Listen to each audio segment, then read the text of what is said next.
The difference between a great interior design and just going out and buying furnishings willy-nilly is the design plan. But how do you plan for the furnishings? Where should I spend my money? And where can I save it? If those are questions that you're asking yourself, stay tuned. This episode is for you.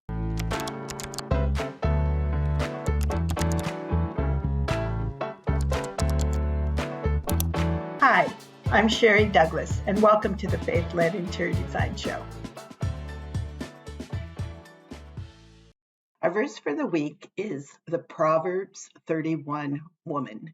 I love Proverbs 31. It explains about a woman who she's very resourceful. So the part of the verse that I wanted to call attention to is she considers a field and buys it. Out of her earnings, she plants a vineyard. And this is so timely for me this week because I put an offer in on a small mobile home park that I wanted to make a tiny home park. And I didn't get it, but it really got me excited about considering some places where I could do a small tiny home park. Anyway, the verse is she considers a field and buys it. Out of her earnings, she plants a vineyard. So this is a portion of the chapter, but what I thought was wonderful is that we're talking about how to mindfully invest in home furnishing. And so anything on these homes, it's really the best to mindfully invest because everything costs so much. It's really something you have to consider the costs and consider where the items are placed and if they need to be something really special or if they could be a secondary thing. The Proverbs 31 woman mindfully considers a field and then she buys it. I love the mindful work that this woman is doing. She's a godly example set for each of us. Your furnishings in your home can add value to your home investment, or it actually can diminish the value. So I pray that your home furnishing decisions add value and enjoyment to your household. So let's get into how we can do that. So maybe you're working with an interior designer or not. But if you're working with an interior designer for the first time, you probably have questions. So hiring your first designer can be a bit scary.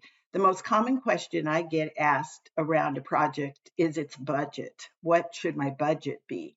Because most people are unsure of the cost. And that's a really hard question to answer because it really depends on quality that you're buying. Some people can afford really high, expensive. We talked about that in the luxe versus luxury, but you can get a great look with a little money and you can get a great look with a lot of money. And you can get a terrible look with little money and a terrible look with a lot of money. I've seen it done many, many times. So what we're going to talk about today is where to put your money. Where's the best place to put when you're investing in furnishings for your home?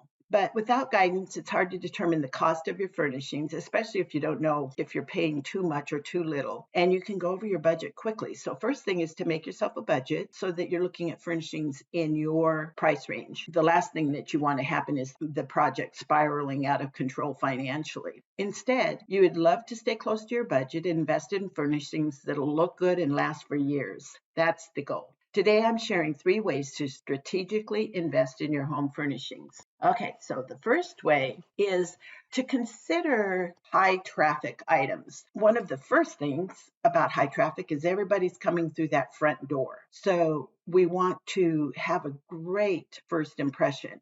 Also, as you're considering high traffic, those are the areas that you go through that everybody is going to. If you haven't subscribed yet, please hit the subscribe button and bell so you are notified next time a new video is uploaded. So kitchen would be a high traffic area or even the bathroom, but that's kind of a secondary one. The obvious first one is your first impression coming into your home. There's an entry. So you want to have that to be a first impression. So you can imagine if you came into a home and it's just, it's nice, but it's not wow, then you walk through the home and you come to a wow kitchen. Wouldn't it be better if you came into a wow entry and then came to a wow kitchen and that starts making your house be a wow? So it's much more effective. So your first impression is extremely important. Many times it's wise to spend money on the first things that you see when you come into the home, but again, strategically. Maybe you have just a beautiful chandelier in your entry and people come in and notice it. Wow, that is so pretty. Or maybe you're coming in and you actually see your fireplace wall. And so you want that to be just done beautifully. That's where you would probably put a little bit more nice things in. And then when people see that, they say, wow. And then they look into the room. And it doesn't have to everything be expensive. But another item that I think is really important to be expensive in that entry living room setting is the sofa. If you have a sofa that you can buy at Costco or, those big, heavy, those are not effective. So you want to maybe spend a little bit more on your sofa, something that is, a little bit more high quality. It won't warp with time. And that actually will save you money in the long run. Everything does not have to be expensive, of course, but the special piece of furniture could be a awesome sculpture. Again, a great focal point that you see, maybe a fireplace wall. You may want to invest just a little bit more in that area on some things, not all of it, just some specific things that look great. Or again, like we mentioned, a beautiful entry chandelier or entry piece. And then as you walk into the living room, some items can be really seen first. They're important to be wonderful.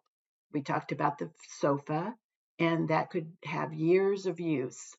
The items around it don't have to be as expensive. Possibly a coffee table. You might want to get just a super cool coffee table. But again, that could be just a simple coffee table that looks good. You really can buy some cool looking pieces on a budget, or you can pay more per items. But you can get a really cute look on not an extremely high budget. Okay, now let's talk about there's items in the home that are showstoppers. So, as an interior designer, it's my job to allocate a substantial portion of the budget to statement elements that pull the whole design together. When specific items are showstoppers, they look expensive, and your guests assume that all the items in the house are expensive.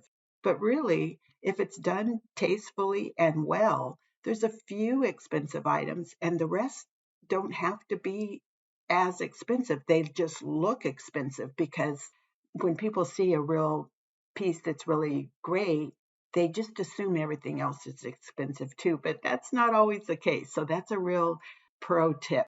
Everything doesn't have to be expensive. The trick is knowing which showstoppers to splurge on, like the first impression items. This might include sometimes your dining room chairs could be very, very nice, bar stools, sofas that we talked about, and area rugs. It could include beautiful accessories like some lighting, kitchen and bath fixtures, artwork could be the piece that you put that little bit of extra finances into, sometimes tile accents and things like this. It probably won't be all of the items at the same time, but selecting a few that command attention and then it brings the whole design together is always worth a little bit of an extra splurge. So you can save money on practically everything that's not in the above two categories, which are, again, your high traffic items and your showstoppers.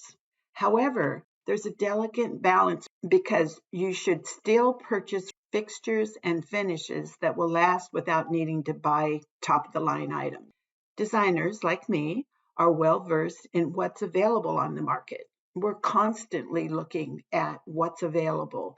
So we're really probably much more attuned to what's available in the market. The market's constantly changing, so we have to constantly keep up on that. We are in tune with the market daily. So we also know who has the best designer looks, the best quality items, and for the best prices. It really can save you a lot of time and money to use a designer, even if just for consulting. My process for establishing a budget for your interior design project is to simply ask you what is your budget and approach the project accordingly, balancing here and there to get your look, feel, and function that you need. My goal is to make sure that you spend your money effectively and very important, impressively. We want to make it count, make it have a wow factor. For me, it's all about ensuring that you achieve the dream home that you are envisioning and that it has a wow factor and you and your family love it. It fits your lifestyle perfectly and you feel great in it. So, for other helpful interior design tips you can use right away, make sure to sign up for our beautiful and informative monthly newsletter. Also, visit dcdouglasinteriors.com. As the verse for the week says, I pray that the Lord is with you, delighting and rejoicing over you with singing this week. And I pray for your home purchases to add value to your home. So stop dreaming, start designing your luxury home and within your budget. Blessings and see you next episode. If you're struggling to design or improve the interior of your home that mirrors your amazing self and within your budget, make sure to reach out. Email me at sherry@dcdouglasinteriors.com. Be sure to like this video if you enjoyed it, and remember to hit the subscribe button. Thank you for watching. Blessings until next time.